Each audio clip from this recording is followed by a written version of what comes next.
for your mox only. You don't come for any project. दूसरे दिन meeting हुई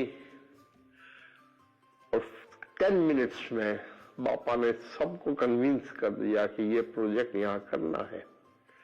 उसी समय से जितने भी कार्य सौंपा गए उसी में मेरा एक ही ध्येय है।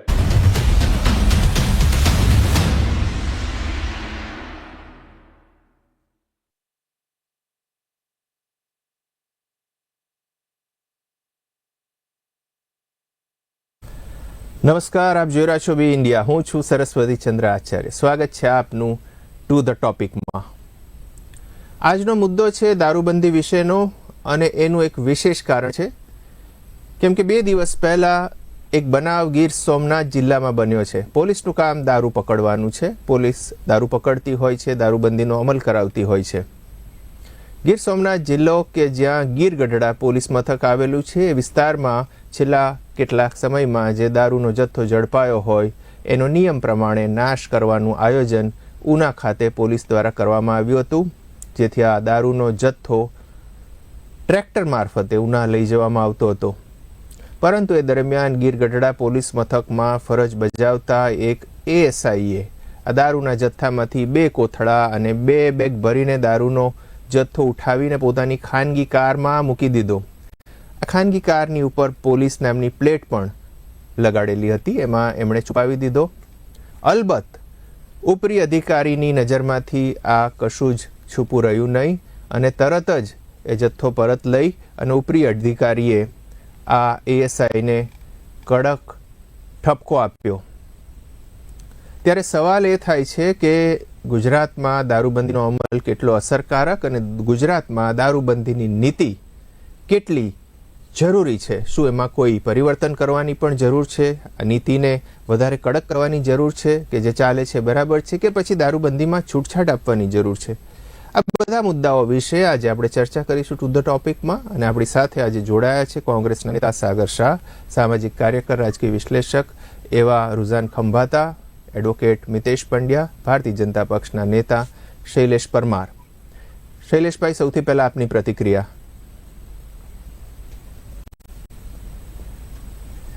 જી, જે પ્રકારે ગુજરાતમાં દારૂબંધી છે, આપણે જાણીએ છીએ કે આ ગુજરાત એ ગાંધીજીનું ગુજરાત છે, આ ગુજરાત એ સરદાર વલ્લભભાઈ પટેલનું ગુજરાત છે, આ ગુજરાત એ નરેન્દ્ર મોદીનું ગુજરાત છે। એટલે ગુજરાતમાં શાંતિ, સલામતી અને સુખાકારી જળવાઈ રહે એ માટે કંઈ કરવાનું હોય તે દારૂબંધી જ છે। અને દારૂબંધીના કારણે કંઈક વેપારીઓ, કંઈક ઇન્ડસ્ટ્રીઓ, કંઈક જે સારી બાબતો હોય એ અહીંયા આવતી હોય છે। પરંતુ કહેવાનો મતલબ એટલો જ છે, આ જે દારૂબંધી છે એ દૂષણ છે। દારૂબંધી એટલે દારૂ પીવો એ દૂષણ છે અને દારૂના કારણે કેટલાય પરિવારો તહેસ નહેસ થઈ ગયા આપણને ખબર છે। પરંતુ ગુજરાતની સરકાર એમાં ખાસ કરી અને એસએમસી સ્ટેટ મોનિટરિંગ સેલ એમની જે નિર્લિપ્ત રાયજી છે એમના અધ્યક્ષતાને જે કઈ સમિતિ કામ કરી રહી છે, કરોડો રૂપિયાનો દારૂ અમે પકડ્યો છે। દારૂ પકડવા માટે અને ડ્રગ્સ પકડવા માટે કેટલી સરકાર મહેનત કરે છે અને એમ છતાં પણ વિપક્ષના લોકો લાંછન લગાવે છે કે આટલો પકડાય છે કેમ? અરે પકડીએ તો કે પકડાય છે કેમ અને ન પકડીએ તો કે પકડાતો કેમ નથી? એટલે આ 2 બાજુની વાત કરે છે। પરંતુ જે પ્રકારની વાત અત્યારે પોલીસ કર્મી જે પ્રકારનું દારૂ પકડાયો હતો ને એમાંથી કંઈક લઈ જતા હતા એની અત્યારે તપાસ ચાલુ છે, એ સબ જ્યુડિસ પણ છે। એટલે કહેવાનો મતલબ એટલો જ છે કે આવા કોઈ કદાચ કર્મચારી હોય, પોલીસ હોય કે કોઈ વ્યક્તિ હોય કે દારૂ વેચનારા હોય કે પીનારા હોય, તમામ ઉપર કાયદેસરની કાર્યવાહી કરીએ છીએ। 4 કરોડ અને 88 લાખ જેટલા રૂપિયાનો દારૂ છેલ્લા વર્ષોમાં પકડ્યો છે અને ઇંગ્લિશ દારૂ પણ એટલો જ પકડ્યો છે। એમ છતાં પણ જે આ દૂષણ છે એના કારણે જે માનો કે આજે એક ભાઈને પકડ્યા પછી પાછા મહિના પછી પાછા એવા જ બીજા ભાઈ ઉભા થતા હોય છે, એવા ત્રીજા ઉભા થતા હોય છે। એટલે આ સતત ચાલતી પ્રક્રિયા છે અને એમ છતાં પણ દારૂ ગુજરાતના કોઈ દરિયાકાંઠાથી પણ ના આવે અને દારૂ ગુજરાતની બોર્ડરથી પણ ના આવે। એ જે બોર્ડરો છે ગુજરાતની એ ત્યાંથી પણ ના આવે, એનું સતત મોનિટરિંગ કરાય છે અને સતત ધ્યાન રખાય છે। પરંતુ જે ગુજરાત છે એનું જે મેં ફરીથી કહું છું કે ડેવલપમેન્ટ જે થયું છે, એનો વિકાસ થયો છે, એના પાછળનું એક કારણ જે ગણી શકાય એ દારૂબંધી છે એટલા માટે થઈ શક્યું છે. આપણી મા બેન દીકરી રાતના 2 વાગે પણ સ્કૂટી લઈ અને એકલી જઈ આવી શકે છે, એ પણ આપણે જોઈએ છે. અને એમ છતાં પણ આ દૂષણ છે એ સતત ને સતત ચાલતું હોવાના કારણે એકને ડામમાંથી બીજો આવે, બીજાને ડામમાંથી ત્રીજો આવે, એ બધું થાય છે. પણ હું આ સરસ્વતીચંદ્રજી આપની વાત સાથે સહમત છું કે આ દારૂબંધીનો જે કાયદો છે એ કાયદામાં ક્યાંક ને ક્યાંક કંઈક ને કંઈક સુધારો લાવવો જોઈએ. અને જ્યારે જ્યારે જેનો સુધારો લાવવો પડે છે એ સુધારો વખતો વખત આપણી લોકસભા પણ કરતી હોય છે અને આપણી રાજ્યની જે વિધાનસભા છે એ પણ કરતી હોય છે. ને જે કાયદાઓ અને સુધારાઓ કરવા હોય એ જેને કહેવાય કે એમેન્ડમેન્ટ જે લાવવાનું હોય એ લાવતું જ હોય છે. અને અત્યાર સુધીમાં ઘણા આપણે સુધારાઓ બંધારણમાં પણ કર્યા છે, કાયદામાં પણ કર્યા છે, કલમોમાં પણ કર્યા છે. જે રીતે મુંબઈ એક લાગતું હતું એના બદલે હવે ગુજરાત એક લાગે છે.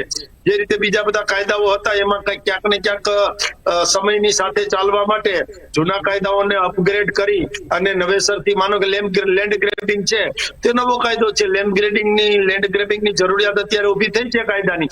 લવ જેહાદ છે તો એ નવો કાયદો છે, એ કાયદાની જરૂરિયાત ઉભી થઈ છે તો લાવ્યા છે. એવી જ રીતે જે અસંધારો છે એની જરૂરિયાત થઈ છે તો એ લાવ્યા છે. જે મહિલાઓ માટે, યુવાનો માટે, વેપારીઓ માટે, દલિત, શોષિત, પીડિત, વંચિત અને જરૂરિયાતમંદ અંત્યોદય વ્યક્તિઓ માટે જે કાયદાઓ લાવવાના હોય એમ લાવીએ છીએ. તો દારૂબંધી જે છે એમાં પણ કડક પગલા લેવા માટે જે કઈ કરવાનું થશે એ આ સરકાર કરવાની છે. સરકારનું મન ખુલ્લું છે. એ કદાચ પોલીસ કર્મી હોય કે હું ફરીથી કહું છું કે એ નાની માછલી હોય, મોટી માછલી હોય, મગરમચ્છ હોય કે હિપોપોટેમસ હોય, કોઈ પણ કાયદાની ચંગલમાંથી છૂટી જવાનું નથી. અને સરકારની નજર ત્યાં ચોટેલી જ છે. કોઈ પણ આવો વ્યક્તિ હશે તો એને પકડવાની પણ અમારી જવાબદારી છે, ફરજ પણ છે. અને પકડીને અમે એની સરભરા પણ, એટલે કહેવાનો મતલબ કે મહેમાન ગતિ પણ એવી કરાવીએ છીએ કે માનો કે કોઈ અસામાજિક તત્વ, સરસ્વતીચંદ્રજી અસામાજિક તત્વ હોય અને દારૂ વેચનારો હોય તો એ પેલા તાતામાં બધું કરી નાખે, આમ હવા ભરી હોય ત્યારે.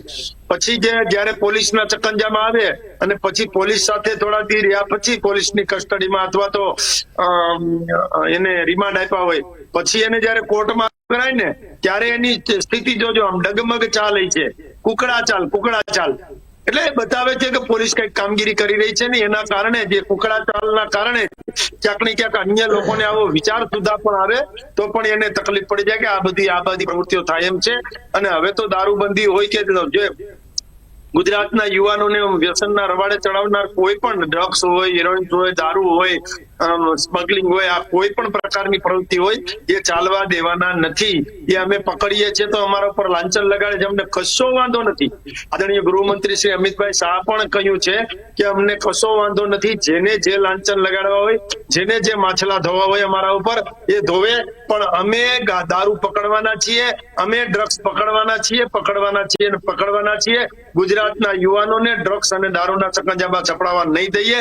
એમ છતાંય અમારી ક્યાંય ભૂલ હોય, મિસ્ટેક હોય, ખામી હોય, ક્યાંય ક્ષતિ હોય તો એ અમે નિવારવા પણ તૈયાર છે. વિપક્ષ અમને કે આટલી ભૂલ છે, આ સુધારો છે, આ તમે કેમ કીધું સુધારો, તો સુધારો કરવા માટે અમે અમારી ફરજમાં આવે છે. પણ માત્ર પાણીમાંથી પૂળા કાઢવા અને ખોટી વાતો કરવી અને લોકોના ખંભે બંદૂક ફોડવાની પ્રયત્ન કરવા કે વિપક્ષ તરીકેની કામગીરી નેગેટિવ જ હોય એવો મનમાં સંચાર લઈને રખડવું એ ક્યાંક ને ક્યાંક વાજબી નથી. બાકી સરકાર દારૂબંધીનો અમલ કરવા માટે ખૂબ સખ્તાઈથી કામ કરે છે. ગુજરાતમાં પહેલાથી દારૂબંધી છે. ગુજરાત ગાંધી વિચારોને પણ વરેલું રાજ્ય રહેલું છે. ગુજરાતના પડોશી રાજ્ય રાજસ્થાન, મહારાષ્ટ્ર, મધ્યપ્રદેશમાં દારૂબંધી નથી, જેની સરહદ ગુજરાતને સ્પર્શે છે. ગુજરાતની સરહદે દીવ, દમણ, દાદરા નગર હવેલી જેવા કેન્દ્ર શાસિત પ્રદેશોમાં પણ દારૂ પર પ્રતિબંધ નથી. એ ઉપરાંત આપણે જાણીએ છીએ કે જે કેન્દ્રીય સેવાઓ છે, લશ્કરી, અર્ધલશ્કરી દળોના મથકોમાં પણ ગુજરાતની દારૂબંધી લાગુ પડતી નથી. ઇન્ટરનેશનલ ફ્લાઇટ્સ જતી હોય છે એમાં પણ ઓનબોર્ડ દારૂ પીરસવામાં આવતો હોય છે. કોંગ્રેસની પ્રતિક્રિયા, સાગર શાહ. જો દરેક રાજ્યની પોતપોતાની એક સ્પેશિયાલિટી હોય છે. આપણા પૃથ્વી ઉપરનું સ્વર્ગ એ કાશ્મીરને કહેવામાં આવે છે. આપણે સૌ જાણીએ છીએ, આપણે નાનપણથી ભણ્યા છે હે ને. એવી જ રીતે આ ગાંધીનું ગુજરાત છે. અને એટલા માટે ગાંધીજીના કારણે, ગાંધીજીના નિયમોના કારણે સત્ય, અહિંસા અને સ્પિરિચ્યુઅલ પરસેપ્શન્સ જે એમનું હાઈ લેવલનું હતું એના કારણે રવિન્દ્રનાથ ટાગોરે 1915માં એમને પત્ર લખ્યો હતો અને એમને મહાત્માનું બિરુદ આપ્યું હતું. એટલે એ મહાત્મા ગુજરાતમાં જન્મ્યા ને એના કારણે ગુજરાતને એક સ્પેશિયલ દરજ્જો આપવામાં આવ્યો કે ગુજરાતની અંદર દારૂબંધી છે. એટલા માટે એવું કહેવાય છે કે આ ગાંધીનું ગુજરાત છે. પરંતુ કોઈકે એવું કહ્યું હમણાં થોડા વખત પહેલા કે આ ગુજરાત મેં બનાવ્યું છે, અને ત્યારથી પછી આ ગુજરાતની અંદર દારૂ, ડ્રગ્સ, બીઝેડ જેવા કૌભાંડીઓ, ખ્યાતિ હોસ્પિટલ જેવા કૌભાંડીઓ, દરેક પ્રકારના કૌભાંડીઓ આ ગુજરાતમાં છેલ્લા 27 વર્ષથી આવે છે, પકડાય છે, છોડી જાય છે, ચાલ્યા કરે છે. એમણે કીધું ને સતત ચાલતી પ્રક્રિયા છે. એમણે જ કહ્યું, મેં નથી કહ્યું કે આ સતત ચાલતી પ્રક્રિયા છે. એ જ બોલ્યા કે એક આજે પકડ્યો પછી કાલે બીજો ઉભો થઈ જશે, ત્રીજો ઉભો થઈ જશે. આ સતત ચાલતી પ્રક્રિયા છે એવું આપણા મિત્રએ કહ્યું. તો સતત ચાલતી પ્રક્રિયાને તમે રોકી નથી શકતા, એ તો તમે જ કહ્યું. તો પછી હવે મહત્વની વાત, ગુજરાતની અંદર તમે આ જે વિડીયોની વાત કરી કે પેલો પોલીસ જે હતો એ પોલીસ પકડાઈ ગયો જે દારૂનો નાશ કરવાનો હતો. એ દારૂનો નાશ કરતા કરતા એને લાલચ થઈ કે આટલી સરસ સરસ જોરદાર મોંઘી મોંઘી બોટલો, આપણે તો લઠ્ઠા પીનારા, સસ્તી, કારણ કે કોન્સ્ટેબલ હતો બિચારો, નાના પ્રકારનો પોલીસ હતો. એએસઆઈ હતો. હું એનું નામ જાણી જોઈને બોલ્યો નથી, મારી પાસે નામ છે, પરંતુ મારે એક ઇન્સિડન્ટ પર નહીં પણ આખી એક મનોવૃત્તિ ને એક ટેવ પર બિલકુલ બિલકુલ એક આપણે મારે વાત કરવી છે બાય એન્ડ લાર્જ. એટલે જી જી સાગરભાઈ, એને બિચારાએ લીધી. હવે આ તો એક કોન્સ્ટેબલ લેવલનો માણસ છે, એટલે તમે સમજો કે એનું આર્થિક લેવલ કેટલું હશે. તો એને કેમ લીધી હોય? કારણ કે એને પીવાનું મન થતું હોય. બધા મોટા મોટા પોલીસો પીતા હોય એમના પોલીસ ચોકીમાં, તો એમ થાય કે આપણે પાર્ટી કરીએ, લઈ લીધી. ના પહેલી વખત નથી, હું તમને કહું. આ હરિયાણાથી બી નથી આવતો, આવે છે. રાજસ્થાનથી બી નથી આવતો, આવે છે. પરંતુ ગુજરાતમાં એની ફેક્ટરીઓ પણ છે. હું તમને 1 વર્ષ પહેલાનો વિડીયો બતાવું. રાજકોટમાં કુવાડવા પોલીસ સ્ટેશન આગળ 1 વર્ષ પહેલા આખી ફેક્ટરી પકડાઈ છે ભાઈ. તો એ ફેક્ટરીનું શું થયું? હજી ચાલુ છે કે બંધ છે? એ જ રાજકોટમાં 2 છોકરાઓ હતા જે મુંબઈથી ડ્રગ્સ લાવીને વેચતા હતા. એમાંથી એક ભારતીય જનતા પાર્ટીનો નેતા હતો, એનો નેતાનો છોકરો હતો. પછી સુરતમાં તો આપણા ગૃહમંત્રીની જોડે જ ફોટો પડાવેલો, પેલો હિન્દુ વાહિની વાળો, એ ડ્રગ્સ વેચતો હતો, ભારતનો નેતા, ભાજપનો નેતા. બરાબર છે. અને તમે જુઓ કે આ બીઝેડ ગ્રુપ વાળો બી ભાજપની જોડે જોડાયેલો છે. મોટા મોટા આ લોકોના કમ્પ્લીટલી સપોર્ટ સાથે આની અંદર ચાલી રહ્યું છે. અને તમે જુઓ કે હજી તો આ વિડીયો કઈ પહેલી વખત નથી પકડાયો. 1 વર્ષ પહેલા બીજો પણ એવું એક વિડીયો તમને કહું. દાહોદના પીપલોદમાં 90 પેટી પકડાઈ હતી.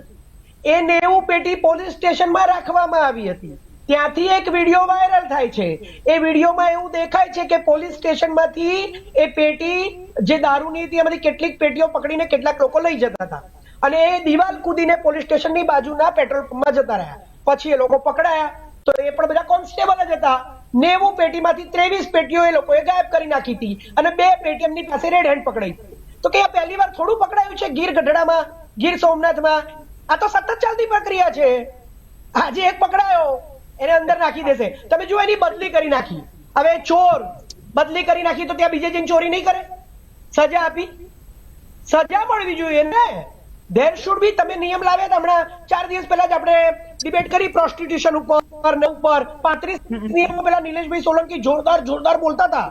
આજે જુઓ એસેમ્બલીમાં આંકડા આપ્યા, ગુજરાત વિધાનસભામાં આંકડા આપ્યા કે છેલ્લા 3 વર્ષની અંદર આખા ગુજરાતમાં 275 કુટણખાનાઓ, એટલે કે સ્પા હોય કે આ હોય તે હોય, એને હાઈ લેવલનું કહો, એસ્કોર્ટ ગર્લ કહો કે whatever, the prostitution at last from 500 to 15,000 rupees. I told. Same I am repeating. મારા એરિયામાં આવો તમને 10 જગ્યાએ લઈ જાઉં. ઘાટલોડિયા, ચાંદલોડિયામાં મેં તમને આ 3જી વખત કહી રહ્યો છું તમારી ડિબેટમાં દારૂની, કે જો કોઈ ગુજરાત પોલીસનો પોલીસ મર્દ હોય, જો કોઈ ગુજરાતનો ભારતીય જનતા પાર્ટીનો નેતા મર્દ હોય, તો આ ડિબેટમાંથી સાગર શાહનો નંબર લઈને સાગર શાહને ફોન કરે. હું મારા એરિયામાં ઘાટલોડિયા અને ચાંદલોડિયામાં 4 જગ્યા ઉપર એને લઈ જાઉં, દારૂ બતાવું પીતા, પરમેનન્ટ બંધ કરવાની તાકાત હોય એ લોકોની, તો મને કોન્ટેક્ટ કરે. સતત ચાલતી પ્રક્રિયા છે એવું હમણે કહ્યું, આપણા મિત્રએ કહ્યું. બહુ સારા મિત્ર છે મારા, બહુ સારી રીતે ડિબેટ કરે છે. નિલેશ સોલંકી જેવું નથી કરતા, બોલવા દે છે બીજાને, ડિબેટ કરવા દે છે. હી ઇઝ અ વેરી સંસ્કારી ડિબેટર. હું તમને કહું કે સતત ચાલતી પ્રક્રિયા છે. આ લોકો કોઈ ચમરબંધીને છોડતા નથી, બધાને છૂટા મૂક્યા છે. હમણાં જે પેલો પઠાણ પોલીસ મરી ગયો, આ ભારતીય જનતા પાર્ટીની પોલીસનો પઠાણ નામનો પેલો મુસ્લિમ પોલીસ, એની ઉપર નાની નાની કલમો કેમ લગાડી? કારણ કે ગાડી દારૂની હતી. પોલીસ સબ ઇન્સ્પેક્ટર પઠાણનું દારૂની વાહન રોકવા જતા સુરેન્દ્રનગર જિલ્લામાં ફરજ બજાવતા મૃત્યુ થયેલું, આપણે બી ઇન્ડિયા પર શ્રદ્ધાંજલિ આપેલી એમને, એસએમસી ના અધિકારી હતા. રાજસ્થાન થી આવી હતી, છેક ગુજરાતમાં આવી તો કેટલા જિલ્લાઓ, કેટલા તાલુકાઓ, કેટલા શહેરો દ્વારા થઈને આવી હોય, કોઈએ પકડી નહીં, પકડાત પણ નહીં. એ તો એક્સિડન્ટ થયો અને બિચારો પોલીસ મરી ગયો. હવે પોલીસ પર એવી નાની નાની કલમો લગાડી દીધી છે, પેલો ભાગી પણ ગયો ખેપ વાળો, એટલે પકડાવાનો નથી પેલો. અને આની ઉપર નાની નાની કલમો લગાડી, જો મોટી કલમો લગાડવામાં આવે તો એની પૂછપરછ થાય તો ખબર પડે કે આ કોણ હપ્તા લે છે, કયા નેતાની હતી, કયા નેતાએ મંગાવી હતી. આ લોકો ગરીબોનું અનાજ સગે વગે કરી નાખે. સુરતની અંદરથી સુનિલ શાહ પકડાય છે, ગૃહમંત્રીનો મિત્ર ઓળખીતો, બરાબર છે. કુટણખાનાઓ પકડાય છે. એસેમ્બલીમાં આજે જ આપ્યા છે આંકડા, પેપરમાં આવ્યું છે, જોઈ લો. 3 વર્ષના આંકડા છે.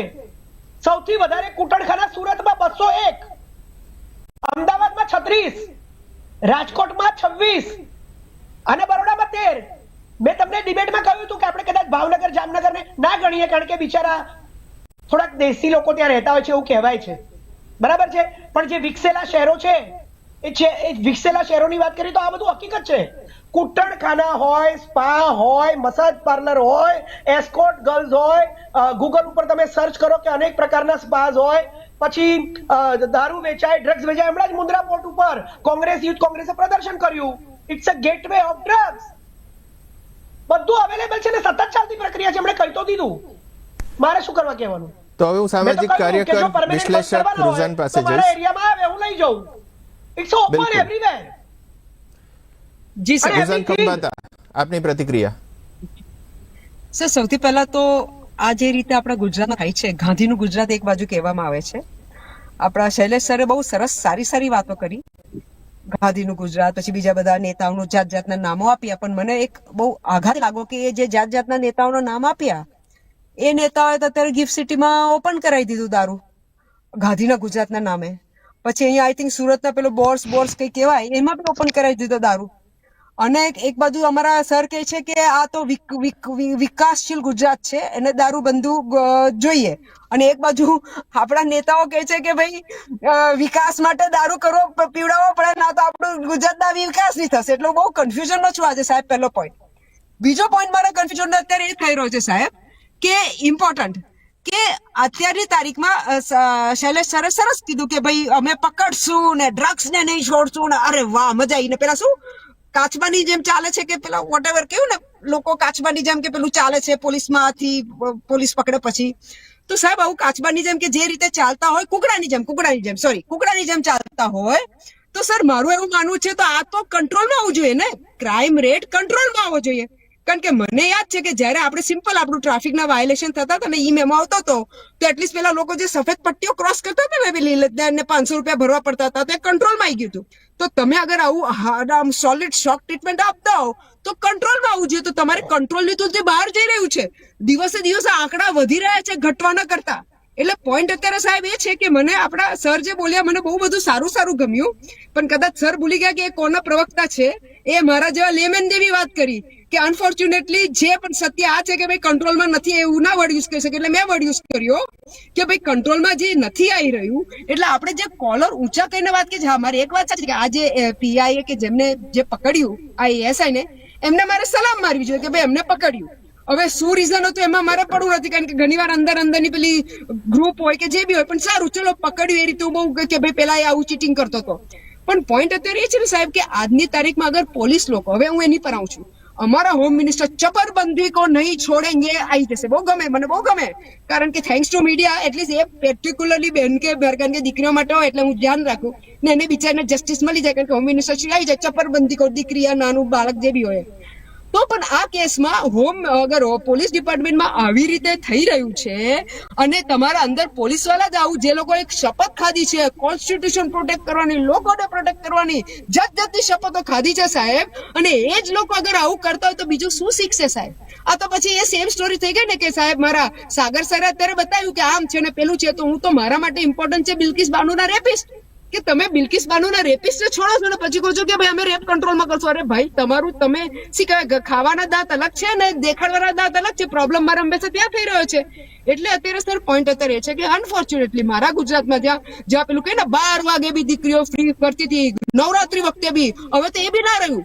અમે પહેલા કહેતા હતા, એક્સેપ્ટ કરતા હતા ડિબેટમાં જયારે બોલે ને 12 વાગે નવરાત્રીમાં, અમે કે હા ભાઈ હાઈ એલર્ટ છે, વેરી ગુડ, સાચી જ વાત છે. પણ હવે તો એ બી ના રહ્યું, કારણ કે અગર આપણા ગુંડાઓ ક્રિમિનલ્સો અગર હોમ મિનિસ્ટરને ચેલેન્જ કરી દીધા કે ભાઈ અમે તમારા તમે કઈ બી કરો, અમે તો તમારા હાઈ એલર્ટમાં બી, અગર એ બી થઈ ગયું. હલો, હા જી બોલો, અગર એટલા હદ સુધી આપનો ઇન્ટરપ્શન આવે છે. જી બોલો રુઝાન. હવે થઈ ગયું. એટલા હદ સુધી અગર ગુંડાઓ ચેલેન્જ કરે છે અમારી ગુજરાતની પોલીસને, અમારા નેતાઓને, તો તમે સમજો કે મારા ગુજરાતના પોલીસને નેતાઓની હાલત ગુંડાઓએ શું કરે. અગર અત્યારે સાગર સર કહે છે કે અહીંયા ડ્રગ્સની ફેક્ટરીનો તો મને ખબર છે, કારણ કે મેં ડિબેટે કરી છે, મને આ દારૂની ફેક્ટરીનું નહોતી ખબર, પણ ડ્રગ્સની ફેક્ટરીનું ખબર છે કે અહીંયા ખુલ્લેઆમ ડ્રગ્સની ફેક્ટરીઓ થાય છે. અને રેડ ક્યાંથી પડે છે? ઈડી ને પેલું હું ભૂલી ગઈ, એક સરસ એજન્સી છે, સેન્ટ્રલ એજન્સી, એ રેડ પાડે છે અને એ ડ્રગ્સની ફેક્ટરીઓ પકડાવે છે. પછી આપણી ગુજરાતની પોલીસ જાય છે ડ્રગ્સની ફેક્ટરી પકડવા. એટલે એક ભરૂચ વાળી હતી, અને એક બરોડા ને ભરૂચ બે હતી. એક બરોડાની રેડ પાડી, પછી ભરૂચની પકડે, એ ગુજરાતની પોલીસે પકડી, પણ બરોડાની તો પેલી સેન્ટ્રલ એજન્સીએ પકડી છે. એટલે કહેવાનું હતું એ છે સાહેબ, આપણે સારું છે, આપણે મોટી મોટી વાતો કરીએ કઈ ખોટું નથી, લોકોને ઇમ્પ્રેસ કરીએ બી કઈ ખોટું નથી, કારણ કે આપણા લોકોનું માપ ધોરણ તો અલગ છે ને. એ લોકોને દારૂ, ડ્રગ્સ કોઈ ફરક નથી પડતો. આપણા લોકોને, આપણા દેશના લોકોને દેશ બચાવવું છે, ધર્મ બચાવવું છે, તો અમે બચાવવું છે. એટલે આઈ વુડ રિસ્પેક્ટ ધેટ, કોઈ ના નથી પાડતી, આઈ વુડ 100% રિસ્પેક્ટ ધેટ. એટલે અગર આપણા દેશ લોકોને એ ઇમ્પોર્ટન્સ નહીં હોય કે ભાઈ દારૂ ભલે આવતો, દીકરીઓ ભલે હેરાન થતી, ગુજરાતમાં તમે જેટલા મોટા હિટ એન્ડ રન કેસીસ જોશો બધા દારૂ રિલેટેડ જ હશે, 80%, 100% નહીં હોય, 80% દારૂ રિલેટેડ જ હશે, પણ લોકોને એ બધો ફરક નથી પડતો. તો સાહેબ મારે એઝ અ ગુજરાતી, હું બી અહીંયા રહું છું ભાઈ, આઈ લવ માય સ્ટેટ, એટલે મારે એક્સેપ્ટ કરવું કે જે લોકોને ગમે, મારે લોકો રહેવાનું છે. પણ સત્ય એ છે સાહેબ આજની તારીખમાં કે આપણે as a citizen of Gujarat, આપણે પોતે રિસ્પોન્સિબલ છીએ કે આપણા ગુજરાતની આપણે હાલત આવી કરી છે. વી આવરસેલ્વ્સ આર રિસ્પોન્સિબલ, ઇન્ક્લુડિંગ રૂઝાન. હું મારી બી વાત કરીશ, હું કોઈના પર આંગળી નહીં કરું, એક આંગળી આગળ છે તો પેલી 4 મારા પર છે. કે અનફોર્ચ્યુનેટલી આપણા ગુજરાતની આવી હાલત થઈ છે કે હવે દારૂ બેફામ, હિટ એન્ડ રન બેફામ, ડ્રગ્સ બેફામ, બધી બહેનો બોલે છે, મને ખ્યાલ છે, કારણ કે અમારા બહેનોમાં વાત થાય એટલે અમારા બાળકો ડ્રગ્સ લવડે છે, આમ છે, તેમ છે. અરે પણ ભાઈ બોલવાથી નહીં, will have to take action. અને જે આપણી પોલીસ યા જે આપણા નેતા કામ કરે છે, અમે એના પર ભરોસો રાખીને એમને આપ્યો છે સત્તા, પણ હવે તો એવી હાલત થઈ ગઈ કે પોલીસ પોતે જ દારૂ ને એમાં કરે છે. એટલે સાહેબ અત્યારે આ સત્ય છે. અનફોર્ચ્યુનેટલી આપણા જે નવા લોઝ બન્યા છે, એ ફાઇનલ પોઈન્ટ કહી દઉં કે જે નવા લોઝ નવા લોઝ પર જી બોલો. એટલે મને એડવોકેટ સાહેબ કહેશે પછી આગળ એ પર કહેશે કે આપણો જે છે ને લવ જિહાદનો લો નવો નથી બન્યો. આપણી પાસે એક લવ જિહાદનું નામ બી નથી લો નું. એ લો નું તો રિલીજીયસ ફ્રીડમ કંઈક આગળ પાછળ નામ છે, તો એ કઈ નવો નહોતો બન્યો. એ રિલીજીયસ ફ્રીડમ ના લો માં જ આપણે આગળ પાછળ કરીને પેલું મૂકી દીધું લવ જિહાદ ટાઈપ. જી હા રાઈટ, થેન્ક યુ સર. એટલે એવું કઈ અગર અમારા નેતા સાહેબ કે અમે બધું આમ કર્યું, અમે બધું તેમ કર્યું, તો મારે ખાલી લોકોને કેવું છે કે અનફોર્ચ્યુનેટલી આપણું અડધું દેશ આપણી જ્યુડિશરી ચલાવે છે, કારણ કે ટ્રિપલ તલાક બી જ્યુડિશરીના લીધે લો બન્યો હતો, ના તો લો નહોતો બન્યો. એક્ઝામ્પલ આપું છું તમને. સિમિલરલી લવ જિહાદ બી રિલીજીયસ ફ્રીડમમાં કંઈક બીજી રીતે મુકાયું છે ને, એ બી એટલું ક્લિયર નથી મુકાયું, કારણ કે વચ્ચે તેમાં હાઈકોર્ટમાં ક્યાંક ચેલેન્જ બી થયું હતું. એ હવે વધારે આપણા સાહેબ બોલી શકશે. જી સર. એડવોકેટ મિતેશ પંડ્યા, કાયદાઓ પર્યાપ્ત છે? બીએનએસમાં જોગવાઈ યોગ્ય છે દારૂબંધી માટે અને એની સજાઓ માટે, અને રાજ્ય કક્ષાના કાયદાઓ, કે હજી કોઈ વધારે કાયદાની જરૂર છે આપણને? બીએનએસમાં તો જે પ્રોસિડિંગ્સ ચાલે છે, ક્રિમિનલ પ્રોસિડિંગ્સ દારૂબંધીના મામલે યોગ્ય રીતે ચાલે છે? એની ગતિ, ન્યાયની ગતિ યોગ્ય હોય છે આપની દ્રષ્ટિએ? હા જી, પ્રોહિબિશન એક્ટ પ્રમાણે જે કાયદાના જે કાયદા પ્રમાણે જે ગુના બને છે એ પ્રમાણે પોલીસ એની કાર્યવાહી કરતી જ હોય છે, અને એનો પ્રોહિબિશન એક્ટ બનેલો જ છે. અને પહેલા જે કાયદા હતા પ્રોહિબિશન એક્ટના, એનાથી જે નવા કાયદા બન્યા છે પ્રોહિબિશન એક્ટના, એમાં હાઈકોર્ટ સખતમાં સખત પગલા લેતી હોય છે. જેવી રીતે કે કોઈ પણ વ્યક્તિ 10-15 લીટરથી વધારે દારૂ કોઈની જોડે પકડાય અને એ ગાડી સાથે પકડાય તો એ વ્યક્તિના જામીન નીચેની કોર્ટથી થતા નથી, એને સેશન્સ કોર્ટ કાં તો હાઈકોર્ટમાં જવું પડતું હોય છે. ને ઘણી વખત એવું થતું હોય છે કે કોઈ પણ વ્યક્તિ પકડાય અને એની સાથે ગાડી પકડાય તો અને ગાડી જયારે છોડાવવાની થતી હોય, ધારો કે કોઈ વ્યક્તિની જોડેથી ગાડી કોઈએ ભાડે માંગી અથવા તો કેવું કીધું કે મારે બહાર જવું છે, મને ગાડી આપ તારી, કોઈ મિત્ર ગાડી લઈ જાય છે, પરંતુ ગાડીમાં એ શું ઉપયોગ કરવાનો છે કોઈને ખબર નથી હોતી. જી. તો મારી પાસે કોઈ મારો ભાઈબંધ મારી જોડેથી ગાડી લઈ જાય અને એ ગાડીમાં દારૂ મૂકી અને એ ગાડી લઈને જાય ને હવે પકડાય તો મારી ગાડી તો પોલીસ જમા લઈ લે છે, પણ મારે જયારે ગાડી છોડાવવાની થાય તો મારે છેક હાઈકોર્ટ સુધી જવું પડતું હોય છે. એટલે આટલા કડક કાયદા છે કે કોઈ પણ વ્યક્તિ બીજાને ગાડી ન આપવી જોઈએ. મારે તો બધા જે જોનારા વ્યક્તિઓ છે એમને પણ કેવું છે કે કોઈ પણ મિત્રને તમે ગાડી આપો તો જાણ કરવી જોઈએ કે એ કેવો વ્યક્તિ છે, એને જાણવું જોઈએ. અને એ જો ગાડી તમારી લઈ જાય ને એ ગાડીનો ઉપયોગ કરે છે ખબર પડતી નથી હોતી. ઘણા બધા એવા કેસો બન્યા છે કે ઘણા છોકરાઓ પકડાયા છે અને બીજાની ગાડી લઈને જતા હોય. આમાં ઘણી વખત એવું થતું હોય છે કે ગાડી, એક એવો કેસ આવ્યો હતો કે ગાડી એક જણે બીજાને વેચી દીધી. ભાઈ જેને ગાડી વેચી એને પોતાના નામે ચડાઈ નથી, એટલે ગાડી પોતાના નામે નથી ચડાઈ, એટલે કે જે વ્યક્તિને જે વેચી છે એ વ્યક્તિએ બીજાને ગાડી આપી હતી અને એ વ્યક્તિ દારૂ લઈને પકડાયો. તો પોલીસને જેની ગાડી હતી, જેને ખરીદી હતી એને આરોપી બનાવ્યો અને જેના નામની ગાડી હતી એને બીજાએ ટ્રાન્સફર નથી કરી તો જેના નામની ગાડી હતી એ પોતે પણ આરોપી બન્યો. એ જાણતો ન હતો, એને તો ગાડી વેચી દીધી હતી, એને કરાર કર્યો હતો સ્ટેમ્પ પેપર ઉપર, પણ એને આરટીઓમાં નામ ટ્રાન્સફર નતું કર્યું. એ મોટામાં મોટી ભૂલ હતી. એટલે કે હંમેશા કોઈ પણ વ્યક્તિ કોઈને ગાડી વેચે તો ગાડી નામે ટ્રાન્સફર કરાવીને જ આપવી જોઈએ, એમને કોઈને બીજાને ગાડી વેચવી ન જોઈએ. બીજી વસ્તુ એવી છે કે હમણાં જ ભાજપના સાહેબે કીધું શૈલેષભાઈએ કે ભાઈ આ વ્યક્તિને પોલીસે ઠપકો આપ્યો, પકડાયો, તો ઠપકો આપે છે એની ટ્રાન્સફર થાય છે. હંમેશા કાયદામાં એવો નિયમ છે કે કોઈ પણ વ્યક્તિ કઈ ગુનો કરે ચાલુ નોકરીએ તેને તરત સસ્પેન્ડ કરવામાં નથી આવતું, એને બીજી જગ્યાએ ટ્રાન્સફર કરવામાં આવે છે. ટ્રાન્સફર કર્યા પછી એને પગલા લેવામાં આવતા હોય. એટલે ટ્રાન્સફર પણ એક શિક્ષાનો પ્રકાર છે. જી, પછી જેના પર કાયદેકીય પગલા થાય છે એને જ્યાં નોકરી કરતો એના પ્રમાણે ત્યાં બી એની એક્ટ પ્રમાણે એનું ચાલે છે. સર્વિસ બુકમાં નોંધ થતી હોય છે એની. જી હા, એટલે એ બી થાય છે અને એના ઉપર એને કોર્ટમાં બી એના ઉપર જે કેસ થાય છે એ પણ પ્રક્રિયા ચાલતી હોય છે. એટલે કે આમાં કોઈ છૂટી નથી શકતા. બધા જે વ્યક્તિ, કાયદા બધા માટે સરખા કહેવાય, પોલીસ હોય કે વકીલ હોય કે કોઈ પણ વ્યક્તિ હોય, કોઈ પણ કાયદેસર તેના પર કાર્યવાહી કરવી હોય. ધારો કે કોઈ પણ મોટી વ્યક્તિ પકડાય કે જે આઈએએસ ઓફિસર હોય તો ક્લાસ 1 ઓફિસર હોય, એવો જો પકડાય તો ખરેખર લોકોને જ્ઞાન નથી હોતું કે પકડાય તો એના પર પગલા ભરવા માટે શું કરવું જોઈએ. એના માટે પગલા ભરવા માટે ઉપલા અધિકારી, એનાથી ઉપલા અધિકારી હોય એની જોડે પરમિશન લેવી પડે અને ખાતાકીય પરમિશન મેળવવી પડે. પરમિશન મેળવ્યા પછી એના પર કાયદેસર કાર્યવાહી થતી હોય છે. એટલે ઘણી વખત એવું થતું હોય છે કે પોલીસ કોઈને બી કરી નાખે છે, પણ જયારે કેસ ચાલે છે ત્યારે એને એક સવાલ કરવામાં આવે છે કે તમે એના ખાતામાં જાણ કરી હતી અને ખાતામાં આના ઉપર ફરિયાદ કરવા માટે પરમિશન લીધી હતી, ક્યાં પેલો છૂટી જાય છે. એટલે પરમિશન જરૂરી છે ફરિયાદ કરવા માટે, એ પરમિશન મેળવવી નથી હોતી. ઘણી વખત એવું થતું હોય છે કે કોઈ પણ વ્યક્તિ આ ગુનામાં સંડોવાયેલો હોય છે, એની સાથે ઘણા બધા સંડોવાયેલા હોય છે અને ઘણી વખત જયારે રિમાન્ડ લેવામાં આવતા હોય છે, રિમાન્ડ અરજી જયારે કોર્ટમાં મુકાતી હોય છે અને રિમાન્ડ કોર્ટ એને 1 કે 2 દિવસ આપતી હોય છે, પણ પોલીસને જયારે બહાર જવાનું હોય, ધારો કે કોઈ માલ આપનારો છે, બોમ્બેનો છે કે બહારનો છે, ગુજરાત બહારનો છે, તો પોલીસને ત્યાં પહોંચતા ઓછામાં ઓછા 2 થી 3 દિવસ થઈ શકે છે. ઘણી વખત કોર્ટ એની જે સ્ટેશન ડાયરી પોલીસની જોઈ અને એના રિમાન્ડ આપતી હોય છે.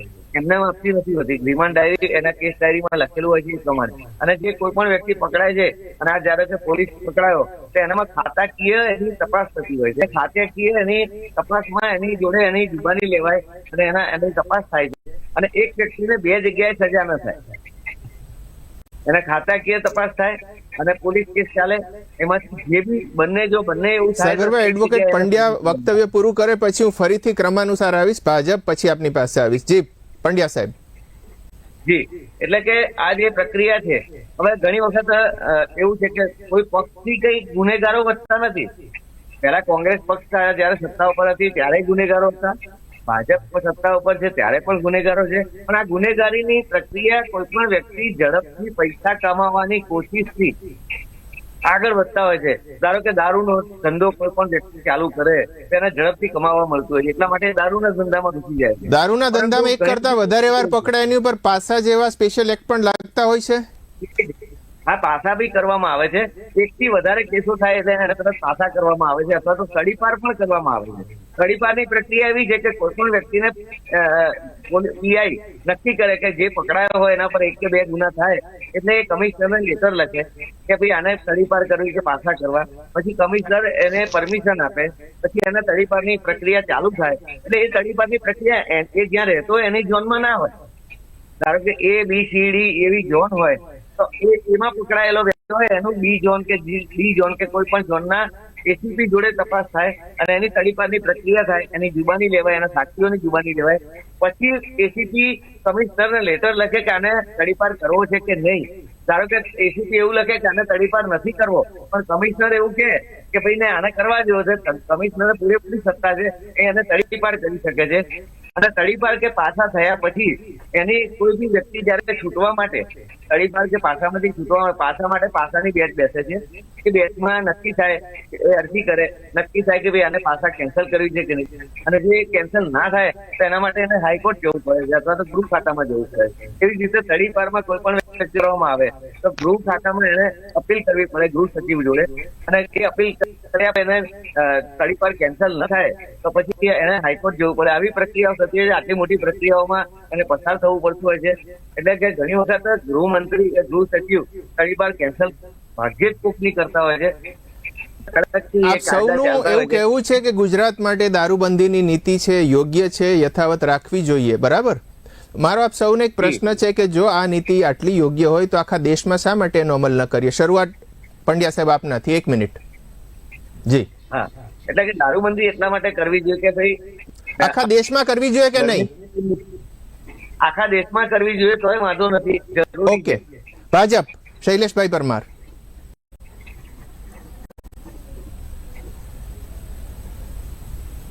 હલો જી, આપનો અવાજ આવે છે. જો આખા દેશમાં દારૂબંધીનો અમલ કરવો જોઈએ કે ન કરવો જોઈએ, એ દારૂબંધીનો અમલ કરવા માટે રાજ્ય સરકાર છે એ સ્વતંત્ર છે. અને બિહારમાં નીતિશ કુમાર જયારે હતા ત્યારે એમના રાજ્યમાં એમણે એ અમલ કરેલો પણ છે. એટલે જુદા જુદા રાજ્યોએ અમલ કરવો કે નહીં એ રાજ્યનું વિચારધારા છે. ને આપણું જે ગુજરાત છે એ ડ્રાય સ્ટેટ છે અને એના કારણે ક્યાંક ને ક્યાંક આપણે દારૂબંધી એનો અમલ કરીએ છીએ ને એનાથી ખૂબ સારું પણ છે. મારા બેન સામાજિક કાર્યકર રૂજાનબેન ખંભાતા એ કહેતા હતા કે ક્રાઇમ રેટ કેટલો છે ને શું છે શું નહીં. તો મારે એનસીઆરબી જે નેશનલ ક્રાઇમ રેટ બ્યુરો જે છે એનસીઆરબી એમણે આંકડાઓ આપેલા છે અને આ 2022 ના આંકડા છે. એમાં 28.2% દેશનો ક્રાઇમ રેટ છે અને ગુજરાતનો ક્રાઇમ રેટ 9.8% છે. એટલે ગુજરાતનો ક્રાઇમ રેટ કેટલો છે ને બીજા અન્ય રાજ્યો જે છે ને એના કરતા ક્યાંય ને ક્યાંય ગુજરાતનો ક્રાઇમ રેટ નીચો છે. એક વાત. બીજું, છેલ્લા 2 વર્ષમાં 21,56,25,265 રૂપિયાનો દારૂ પકડ્યો છે. અને આ જે જમાદાર પકડાણા છે ને પોલીસ, એ પણ દારૂ પકડ્યો છે ને એ લઈ જતા હતા એમાં પકડાણા છે. એ કઈ કોંગ્રેસે દારૂ પકડ્યો અને પછી એ લઈ જતા હતા એવું નથી. કોઈ વિપક્ષના લોકો આવીને દારૂ પકડી નથી ગયા. જે સાગરભાઈના વડવાઓ જે છે કોંગ્રેસના એ કોઈ દારૂ પકડીને નથી લઈ ગયા. આ ગુજરાતની પોલીસે ને ગુજરાતની સજ્જન સરળ સૌમ્ય કસાયેલા ને ઘડાયેલા મૃદુ પણ મક્કમ મુખ્યમંત્રી ભૂપેન્દ્રભાઈ પટેલની સરકાર અને ગૃહ રાજ્યમંત્રી હર્ષભાઈ સંઘવીની સરકારે પકડ્યો છે. દારૂબંધી માટે મેં કીધું એમ અટકાવવા માટેના ખૂબ પ્રયત્નો કર્યા છે. કોઈ રાજ્યમાંથી ના આવે એના માટે પણ ખૂબ પ્રયત્નો કર્યા છે. સાથે સાથે નશાબંધી અને આબકારી વિભાગ એ કામ કરી રહ્યો છે. એ ક્યાંય દારૂની લતે જે યુવાનો ચડી ગયા એના માટે શિબિરથી જાગૃતિનો કાર્યક્રમ પણ કરાય છે. સ્ટેટ મોનિટરિંગ સેલ એટલે કે એસએમસી ની રચના કરી છે. વોટ્સએપ નંબર જાહેર કર્યો છે. ફોટા અને વિડીયોથી માહિતી પણ મોકલી શકાય છે. કોઈ ત્યાં દારૂ એમ કે અહીંયા સાગરભાઈ એમ કે અહીંયા દારૂ વેચાય છે તો વોટ્સએપ થી ગૃહ વિભાગમાં જાણ કરે તો તરત એની ઉપર કાર્યવાહી થાય છે. દારૂ જુગાર અટકાવવા માટે સતત કાર્યરત છીએ. અને માત્ર હમણાં સાગરભાઈ અમદાવાદની વાત કરતા હતા તો અમદાવાદ કોર્પોરેશનમાં 2022માં 5 કરોડ અને 34 લાખનો વિદેશી દારૂ અને 10,27,000નો જે ઇંગ્લિશ દારૂ, આ બંને દારૂ ગુજરાતની સરકારની એસએમસી અને જે એસઓજી છે અને ક્રાઇમ બ્રાન્ચ છે એને સંયુક્ત ઓપરેશન કરીને પકડ્યું છે. હવે આ મેં સતત ચાલતી પ્રક્રિયા એટલે કીધું હમણાં વિશ્લેષક ખૂબ સરસ વાત કરતા હતા કે ભાઈ સતત ચાલતી એટલે એકને પકડો એટલે દારૂબંધી થઈ ગઈ એમ નહીં, પછી પાછળની જે વ્યક્તિ સહાય જેવું છે, મકાનની સહાય એક વખત પપ્પાને આપી તો હવે મકાન સહાય બંધ થઈ જશે એવું નથી. મકાન સહાય પછી એના છોકરા, પછી એના છોકરા, પછી એના છોકરા, એમ આ જે દારૂ વેચનારા લોકો છે એને ખૂબ કડક સજા કરીએ છીએ, પણ નવા જે ફણગાઓ ફૂટવા એટલે કહેવાય ને બિલાડીના ટોપની જે મૂકી નીકળવું, એ મૂકી નીકળે છે એના ઉપર કડકમાં કડક પગલાઓ છે. અને યુવાનોને મારે આ પ્રતિષ્ઠિત ન્યૂઝ ચેનલ જે બી ઇન્ડિયા છે એના મારફતથી સરસ્વતી ચંદ્રજી વાત કરવી છે કે આવા ટૂંકા રસ્તાઓ ગોતવા નહીં. પૈસા કમાવા માટેના ટૂંકા રસ્તાઓ તમે જયારે ગોતો છો ત્યારે આ કોઈના લાડકવાયા છોકરાઓ આ લતે ચડે છે, એનું પાપ છે. આમાં પરિવાર તહેશ નહેશ થઈ જાય છે. આવા રૂપિયા કમાવાના ટૂંકા રસ્તાઓ ગોતનારાઓ છે એ મોટામાં મોટા પાપી છે. આ અસામાજિક પ્રવૃત્તિ કરનારાઓને ડામવાની ખૂબ જરૂર છે. ગુજરાતની સરકાર એ કરી રહી છે. એના માટે આ પકડાય, એક વખત પકડાય, બે વખત પકડાય, ત્રણ વખત પકડાય એટલે તડીપાર પાસા હેઠળ કાર્યવાહી કરીએ છીએ અને જુદા જુદા પ્રકારે જે માનો કે કાયદાની જોગવાઈ છે એ પ્રકારે કામ પણ કરીએ છીએ અને એને સજા પણ કરીએ છીએ. પોલીસ માત્ર આટલી જ કામગીરી કરે છે એવું નથી, તો પોલીસની કામગીરી ખૂબ વિશાળ છે અને એમાં પણ માજી બેન દીકરીઓ સહેલાઈથી ગુજરાતમાં ફરી શકે એ માટે 512 કિલોમીટરની આંતરરાષ્ટ્રીય જે આપણી સરહદ છે એમાં પણ ગુજરાતની પોલીસે પાકિસ્તાનની બોર્ડર છે એમાં પણ કામ કરવાનું છે, આંતરિક પણ કામ કરવાનું છે, બાહ્ય પણ કામ કરવાનું છે અને જે સુરક્ષા માટે જે સરહદી છે એ પણ કામ કરવું પડતું હોય છે. ગુજરાતની શાંતિ સલામતી અને સુખાકારી અને સામાજિક સૌહાર્દ ન ક્યાંય તકલીફમાં મુકાય એની કાળજી પણ સરકાર રાખી રહી છે, ગૃહ વિભાગ પણ રાખી રહ્યો છે. એમ છતાં પણ ક્યાંય કોમી એકલાસ જાળવવામાં અમારી ક્યાંય ભૂલ હશે, કોમી તોફાનો ડામવામાં ક્યાંય ભૂલ હશે, બંદોબસ્ત રાખવામાં ક્યાંય ભૂલ હશે તો અમે જોઈશું. અને લાંચ રૂશ્વત ના જે કેસો કરવામાં પણ ક્યાંય ભૂલ હશે, જે કાંઈ તકલીફ હશે એ બધી જ તકલીફો અમે પાર પાડીશું. આપણી પાસે 45,280 ગૃહ રક્ષક એટલે કે હોમગાર્ડ છે એની પણ આપણે સહાય લઈ રહ્યા છીએ. 34 જિલ્લામાં હોમગાર્ડ કચેરીઓ પણ છે, નાગરિક સંરક્ષણ ધારો પણ છે. અલગ અલગ જે કહેવાય ને કે પ્રજાની સુખાકારી અને સલામતી માટે જે કાંઈ કરવાનું છે એ કરીશું. પરંતુ જેઓને માત્ર ને માત્ર નેગેટિવ વાત કરવી છે એ નેગેટિવ વાત કરનારાઓને એને મુબારક છે. બાકી અમે અમારી કામગીરી નિભાવીએ છીએ. જે કામ કરે એનાથી ભૂલ થાય. આ સાગરભાઈ અને સાગરભાઈના વડવાઓ કોંગ્રેસીઓ છે એને ખાલી ટીવી ડિબેટમાં આવીને વાતો જ કરવી છે, ધરાતલ ઉપર જવું નથી, કોઈ કામ કરવું નથી, કોઈ શિબિરો કરવી નથી કે ભાઈ પકડો તો સારું છે એવું સારું કોઈને કેવું નથી. સાગરભાઈ એની વાત મુબારક છે. કોંગ્રેસ જુઓ, આ 27 વર્ષથી ચાલતી સરકારમાં 156 સીટ લાવનારા અને એના પછી બી વધારે સીટ જીતી જનારા લોકોને મારે એટલું કેવું છે કે તમારી જ સરકારે પકડવાનું હોય, કોંગ્રેસ ના આવે પકડવા માટે. કોંગ્રેસ એનો વિરોધ કરે કે અહીંયા મળે છે એની કમ્પ્લેન કરે. એટલે તમે એમ કહો છો કે કોંગ્રેસ નથી પકડ્યા, તો તમારી જવાબદારી છે. તમે સરકારમાં બેઠા છો 27 વર્ષથી એટલે તમારું જ કામ છે. પહેલો જવાબ. બીજું, તમારી બહુ મોટી સરકાર છે, તમે લાખો કરોડો રૂપિયાની અદાણીની ને મોટી મોટી બધાની રેલવેની ને એરપોર્ટની ને મુન્દ્રાની ને બધી એડ ફિલ્મો આપો છો. તમને ખબર છે ને વર્ષો પહેલા એક સ્લોગન આખા ગુજરાતમાં એ અમે ફેમસ કરેલું હતું કે દારૂ છે ને દારૂ એ દારૂડિયાને પી જાય છે, દારૂડિયો દારૂને નથી પીતો. એ વખતે તો ઇન્ટરનેટ પણ નહોતું, ટેકનોલોજી પણ નથી, ટેલિવિઝન પણ નહોતા. તમે કોઈ પણ રિક્ષામાં જાઓ, કોઈ પણ બસમાં જાઓ, કોઈ પણ દિવાલ ઉપર જુઓ, આખા ગુજરાતમાં દારૂ એ દારૂડિયાને પી જાય છે એવી એડ ચાલતી હતી. અને આખું ગુજરાત નહીં, નાના બાળકોથી લઈને બધાને આ સ્લોગન છેકથી છેક સુધી મોડે હતું. તમારી 27 વર્ષની સરકારમાં મને એક સ્લોગન બતાવો દારૂ ડ્રગ્સ નશા માટેનું કે તમે એનો પ્રચાર કર્યો હોય. તમે 27 વર્ષથી છો, 156 થી પણ વધુ સીટ છે તમારી, અને જો તમારા અહીંયા સજા મળે છે તો બિલ્કિસ બાનુના રેપિસ્ટોને તો તમે છોડી દીધા, એમાં એવું કહીને તમે બચી શકો કે એ લોકોએ 14 વર્ષની સજા ભોગવી લીધી હતી અને સારું કારણ હતું ને સારું બિહેવિયર હતું.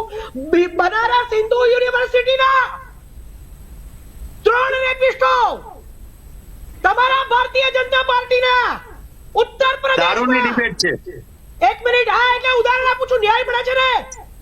ક્રાઇમ રેટ કહ્યું ને તમે હમણાં, ક્રાઇમ રેટ.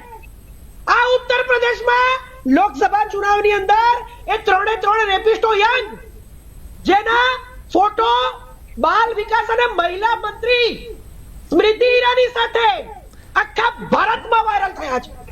એ 3 રેપિસ્ટોને તમારી ડબલ એન્જિનની સરકારે બટોગે તો કટોગે વળાએ. અબ્દુલ લતીફ યાદ છે ને, જેના પર રઈસ ફિલ્મ બની, કોના ટેન્યુરમાં હતો, જેણે દારૂના વિક્રેતામાં રેકોર્ડ તોડેલો? હા, બરાબર છે, પરંતુ અત્યારે તો સત્તા ઉપર તડીપારો બેઠા છે. એમની સરકાર સત્તા પક્ષની બિલકુલ જવાબદારી છે, સત્તા પક્ષ આન્સરેબલ છે, સત્તા પક્ષે કામગીરી કરવી જ જોઈએ. જવાબ પૂરો કરવા દો કે તડીપારો, મોટા મોટા તડીપારો સરકાર બદલાતા આમની સરકારમાં છૂટી જાય છે. રઈસની વાત તો 30 વર્ષ પહેલાની થઈ, આજમાં તડીપારો છૂટી જાય છે. કયા તડીપારો છૂટી ગયા? ગુજરાતના ગૃહમંત્રી કહે છે કે અસામાજિક તત્વોના વરઘોડા કાઢીશ. આ ભાષા છે એમની, 8 પાસ ચોપડી. અલ્યા ભાઈ, બીઝેડ વાળાનો વરઘોડો કાઢ, ખ્યાતિ વાળા કાર્તિકને બોલાવીને વરઘોડો કાઢ, જયસુખ પટેલનો વરઘોડો કાઢ.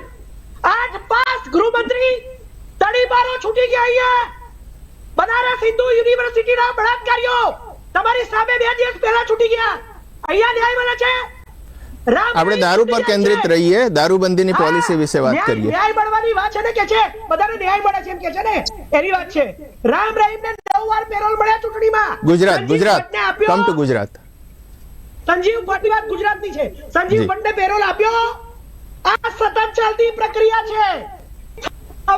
પકડાશે, રોકાશે નહીં, એવું આ લોકો ખુલ્લેઆમ કહે છે. આ બળાત્કારીઓને છોડ્યા. સાગરભાઈ, 1 મિનિટ, છેલ્લી 1 મિનિટ. બધા જ મિનિસ્ટરો પાસે છે એના ફોટા. નહીં ન્યાય મળે. સરકારમાં તડીપારો બેઠા છે. એ તડીપારો સરકાર બદલતા છૂટી જાય છે. કઈ કહી રહ્યા છો શૈલેષભાઈ? રુઝાન ખંભાતા. ના, એમાં વાહિયાત વાતોનો કોઈ જવાબ ન હોય. ડિબેટ ડુંગળીની હોય, પેટ્રોલિયમ પેદાશ તરફ વયા જાય એવા ઉદાહરણો છે. ડિબેટ દારૂબંધીની છે, તમે ક્યાંના ક્યાંય જતા રહ્યો, તો એનો કોઈ મતલબ નથી. વડવાઓની વાત નથી, આ ભાજપના વડવાઓની વાત છે. મારા વડવાઓની નહીં, કોંગ્રેસના વડવાઓની નહીં. છેલ્લા 10 વર્ષના ભારતીય જનતા પાર્ટીના વડવાઓની હકીકત. Ruzan Khambhata, closing remark, 2 minute. આજે છેલ્લું મહારાષ્ટ્રમાં આજે આ બનેલી સરકારમાં મહાવિકાસ આઘાડીના 46 જણાએ શપથ લેવાની ના પાડી દીધી. શરમ આવી જોઈએ તમને કે તમે કેવી રીતે ચૂંટણી કરો છો, કેવી રીતે ન્યાય ચલાવો છો. ઇન્ડિયન પિનલ કોડને ભારતીય ન્યાય સંહિતા કરવાથી ન્યાય રુઝાન ખંભાતા. શેક્સપિયરે કહ્યું છે, there is nothing in name, there is everything in action. રુઝાનજીનો સમય છે. સાગરભાઈ, મારો ટક. સૌથી પહેલા તો અમારે દારૂની ડિબેટ છે, આઈ નો ડેટા બધા આવી ગયા છે. ખાલી મને એમને ક્રાઇમ રેટ માટે ખાસ ડેટા કહ્યું, નહીં તો મારે કહ્યું કે મારા જે બાળકોના ક્રાઇમ રેટ એક્ઝામ્પલ આપવા માંગુ છું, કારણ કે મને ડેટા અત્યારે મળ્યો છે એટલા માટે કે બાળકોનો ક્રાઇમ રેટ વધી ગયો છે. ને આ મેં નથી કહ્યું, લોકસભામાં પૂછાયું છે, ચેક કરી લેજો સાહેબ. અને લોકસભામાં કે Gujarat alarming rise crime rate. લોકસભામાં એમપી 2024 જુલાઈ 30 2024 એમપીએસ વેંકટ રિચિતુ રાઇટિંગમાં મિનિસ્ટ્રી ઓફ હોમ અફેર્સે જવાબ આપ્યો છે કે ભાઈ આ રીતે highest number of cases reported in 2022 in POCSO, એટલે બાળકોના ક્રાઇમમાં. એટલે કહેવાનો મિનિંગ છે કે સાહેબ આપણે ક્રાઇમ રેટ જે વધી રહ્યા છે આપણે એની પર ફોકસ નથી કરતા. એવો કઈ ઘટ્યો નથી. તમને મળ્યો નથી કે સુરત અને અમદાવાદના ક્રાઇમ રેટ 1 to 5 માં સિટીઝમાં આવે છે, આખું વર્ષ અમદાવાદ બંને આવે છે. કેવો નહીં સાહેબ કે ચલો ક્રાઇમ એકવાર ઘટ્યો બી હોય, આઈ એમ હેપી. અગર ઘટ્યો તો થેન્ક યુ કરીશું.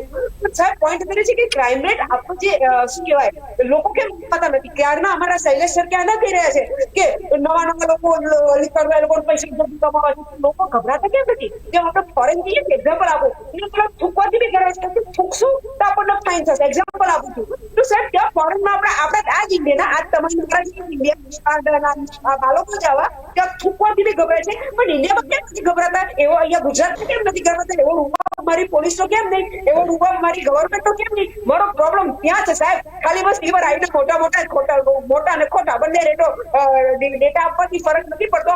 જયારે લોકો ગભરાશે કે અરે મારે થૂકવાથી બી મારા પર એક્શન થશે, ત્યારે હું માનીશ કે હા સાહેબ તમે કામ કર્યું, અધરવાઇઝ તમે કામ ના કર્યા અને પાંકા ફૂકેલા કહેવાય. રુઝાન ખંભાતા, સાગર શાહ, શૈલેષ પરમાર, ચર્ચામાં જોડાવા માટે આપનો આભાર. ખૂબ ધન્યવાદ. તો મિત્રો, ટુ ધ ટોપિકમાં આજે આટલું જ. વધુ માહિતી સમાચારો માટે આપ જોતા રહો બી ઇન્ડિયા, ભરોસો ગુજરાતનો. નમસ્કાર.